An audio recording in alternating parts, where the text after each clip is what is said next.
Hello everybody, it's Tarun. Welcome to your second tutorial in the signal system and control course. So in the last tutorial I introduced you to continuous time and discrete time signals.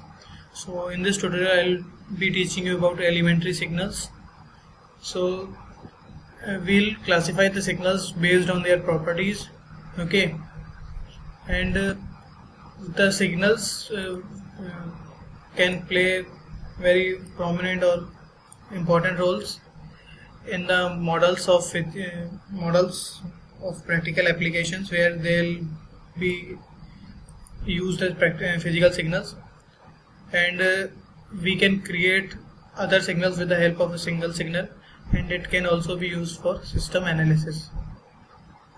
So let's see the first category of elementary signals, which is in the case of continuous time signals, and it is complex exponential and sinusoidal signals.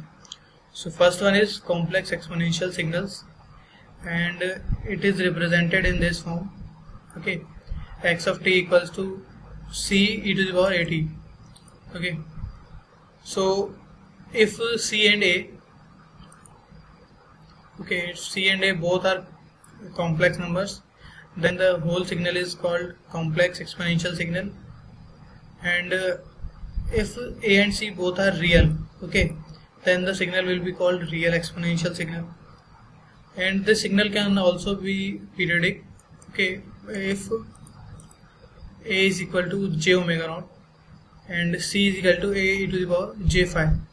So you can replace the signal in this form by placing c is equal to a e to the power j phi, and in place of a j omega naught, then it will become a into e to the power j omega naught t plus phi.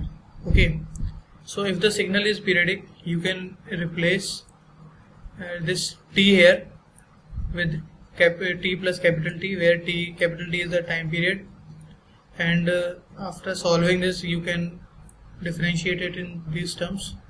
And there is one constraint related to e to the power j omega naught t, which is that it is not equals to 1, excluding the trivial solution where omega naught is equal to 0. So that will be the fundamental period condition. Okay, so the time period, fundamental period will be 2 pi by mod omega naught. Okay, so now let's see the second complex exponentials, okay, which is harmonically related complex exponentials, periodic complex exponentials. So this is represented in this form: phi kt equals to e to the power k j k omega naught t. Okay, where k belongs to integers. Okay, so if k is equal to 0, then phi naught t is a constant value which is equals to 1. If k is not equals to 0, then phi kt is periodic with fundamental frequency k omega naught. Okay, and fundamental period t naught by mod k. So these are the things that you have to memorize only. There is no understanding in these things, because you can be asked of directly that how do you represent a set of harmonically related complex periodic exponentials. Then you have to write this expression, okay, and then it can ask you about the conditions on the basis of value of k. Okay, so these are the things that you have to do in this part only. There is nothing to understand. And set of harmonically related complex exponential are used to represent many other periodic signals. So this is the practical application of set of harmonically related complex periodic exponentials. Now let's see what are general complex exponential signals. Okay, so if c is equal to a e to the power j phi and a is equal to r plus j omega, where in c a and phi belongs to r and and omega naught also belongs to r. So if we write the signal as c into e to the power at, just like we did in the case of complex exponential signals, and we replace it by these values, then we can expand it in this form with the help of Euler's formula, which says e to the power iota phi equals to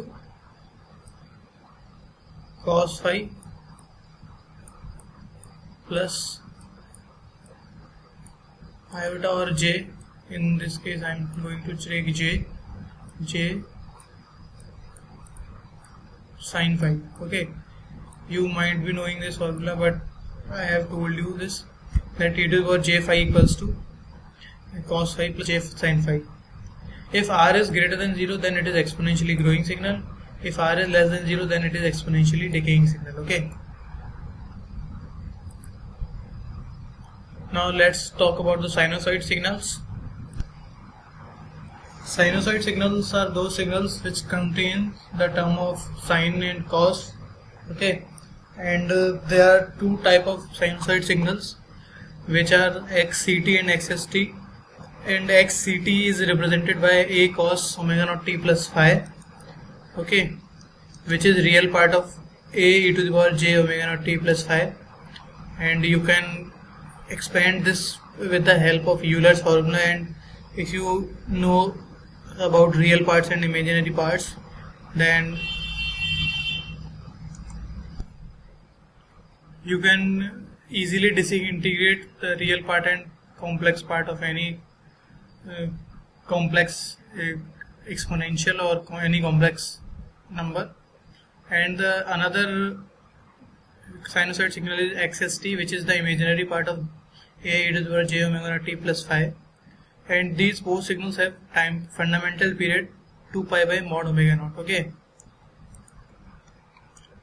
now some properties of these periodic signals, that periodic signals have infinite total energy but finite average power. So if I take this signal xt e to the power j omega naught t, which is made of sin omega naught t plus cos omega naught t plus j sin omega naught t, and these sin omega naught t and cos omega naught t both are periodic, so this will also be periodic.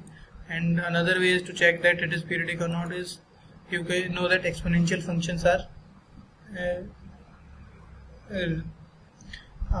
expanded with the help of Euler's formula. So if I check its energy over the period t naught from 0 to t naught, then you can see that it is finite energy. And now to calculate average power per period, so I can use this formula, and to calculate average power, so I can use the formula which I have told you earlier. Okay, you can calculate the average power. So now let's move forward to the discrete time complex exponentials and sinusoidal signals. So in the continuous time we represented xt is equal to c e to the power at, but here we will represent xn equals to c to alpha to the power n. Okay, and if c equal to c to the if c and alpha both are real, then it will be a real exponential signal, and it can also be written in the form of c e to the power beta n, where alpha is equal to e to the power beta. So generally if we convert this exponential signal, so c will be equal to a to the power j phi, and alpha will be equal to mod alpha e to the power j omega naught, where a, phi and omega naught all belong to real number, and then xn will be equals to a mod alpha to the power n e j omega naught n plus phi. So this is the statement of general complex exponential signal, and we can expand it with the help of Euler's formula, and we'll get this as that result. So if alpha is greater than 1, then it is exponentially growing signal, and if mod alpha is less than 1, then it is exponentially decaying signal, and if it's equal to 1, then our signal will become like this. Okay,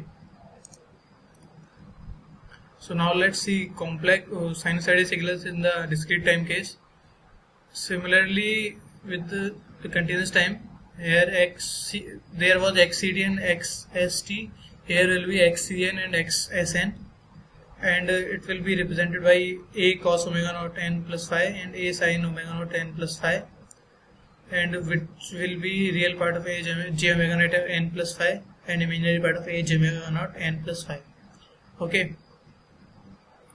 So these signals a e to the power j omega naught n plus phi and a cos omega naught n plus phi are discrete time signals with finite average power but infinite total energy, similarly with the continuous time case. So certain properties of discrete time and continuous time exponential signals is that if I increase the frequency by integer multiples of 2 pi, okay, so this was a term in the complex exponential e to the power j omega naught n plus phi. So let's consider it only j omega naught n, and instead of I am taking n outside and I am multiplying by adding multiple of 2 pi. Okay, so if I add 2 pi m, then I can disintegrate into these terms e to the power j omega naught n and e to the power j m 2 pi n. So if you expand this with the help of Euler's formula, okay, cos m 2 pi n plus j sin 2 pi m n, okay, and you know that any integer multiple of 2 pi inside the sine function will always be equal to 0. So the signal will become cos 2 pi mn, and which is always equals to 1. Okay, so here it is our observation that we get the same exponential for frequency omega naught and frequencies omega naught plus minus 2 pi plus minus 4 pi, which is the integer multiple of 2 pi. Okay, so we can consider frequency interval of length 2 pi in solving our problems. So we take these two intervals usually, okay, 0 to 2 pi or minus pi to pi. Okay, and you can see that there is a graphical example in the book figure 1.27. okay, so now let's see the second property, which is periodicity. And for n greater than 0, we know that e to the power j omega naught n should not be equals to 1, and so if we solve it, we get omega naught n equals to 2 pi m, and omega naught upon 2 pi is equal to m upon n. So if m is the integer, okay, in this periodicity formula, just remember this formula. Okay, this will be helpful to check the time period of any signal. So here m is integer, and e to the power j omega naught is periodic if this function is a rational number, okay, and it is aperiodic otherwise. So if I say the value of omega naught upon 2 pi is 1 upon 4, okay, then the signal will be periodic and it will have the period 4. So what if the value of omega naught upon 2 pi is equal to 1 upon 2 pi? It can be the value of omega naught upon 2 pi, then this expression 1 upon 2 pi is not rational number because pi is a irrational number. So the signal e to the power j omega naught n will be aperiodic. So this is the fundamental period I have already told you, and this is some GCD function which is no use of us. Okay, we will not use this function in anywhere in our course. So let's see with an example. So you are given the signal cos 8 pi t by 31. Okay, so the signal is in the form of cos omega naught t. So here omega naught is equal to 8 pi by 31, and if you want to check the time period, then time period is equal to 2 pi by omega naught, which is equals to if you do this, let's say 2 pi upon 8 pi by 31. Okay, so your time period will be 31 by 4. So now if I check this with the discrete time case, so omega, we check the fundamental period is as omega naught upon 2 pi is equal to m by n. So here omega naught is 8 pi by 31, and if I divide it by 2 pi, then it will be 4 upon 31, and so 4 upon 31 will be equals to m upon n, and so the time period will be 31. Okay, so let's check for cos n by 6. Here omega naught is equal to 1 by 6. So if I do omega naught upon 2 pi, okay, omega naught upon 2 pi here will be 1 upon 6 into 2 pi, okay, which is equal to m upon n. So this quantity, it is irrational, so the signal will be aperiodic. Okay,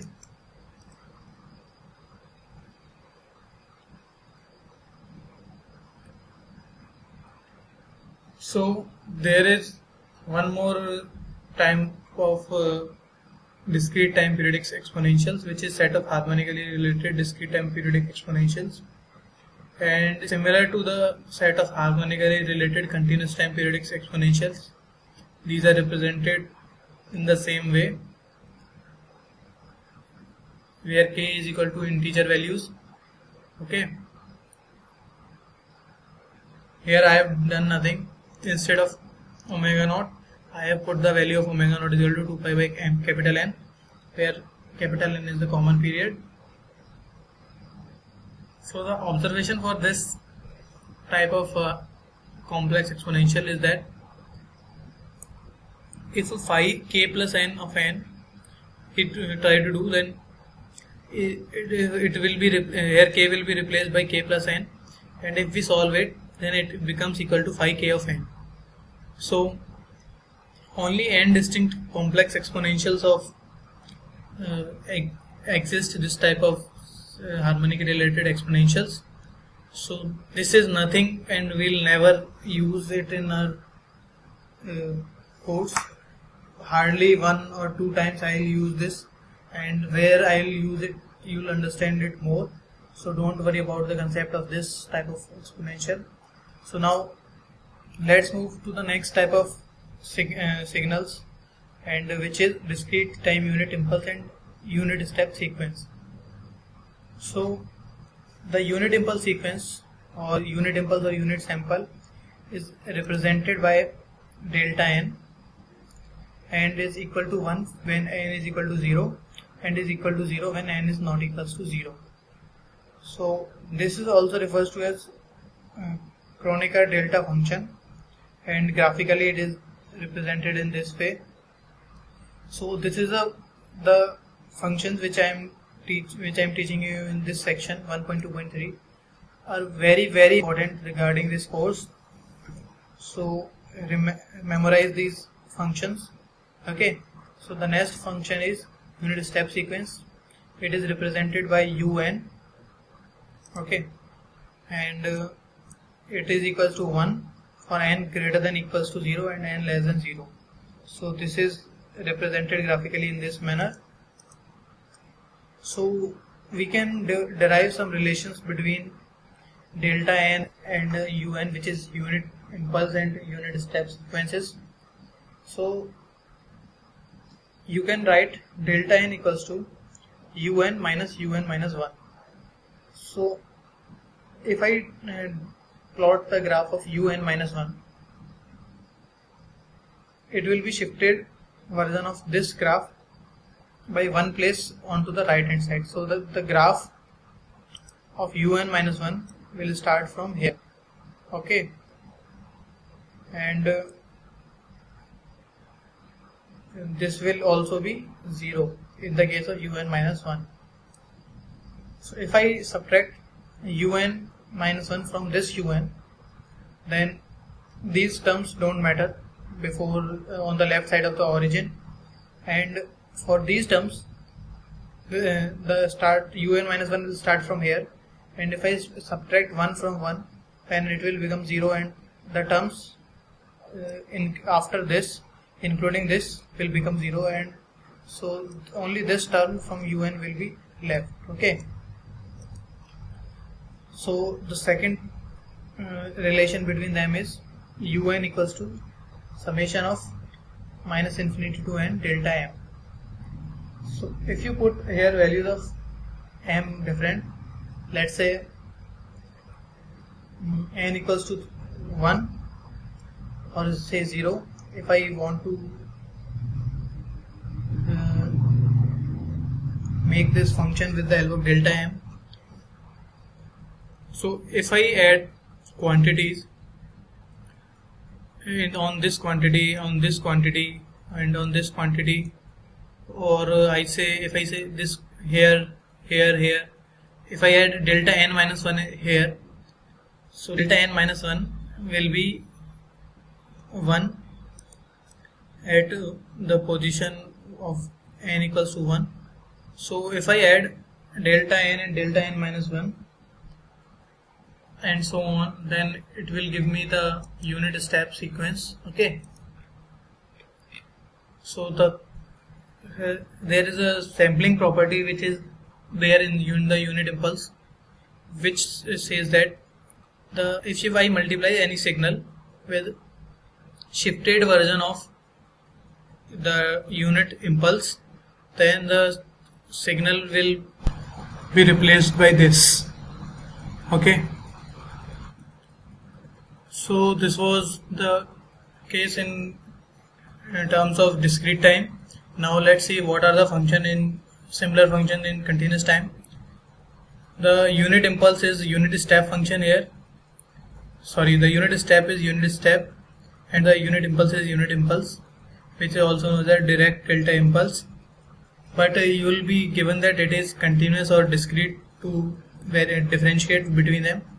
So in unit step function, it is represented by ut and is equal to 1 for t greater than 0 and t greater than equal to 0, and 0 for t less than 0.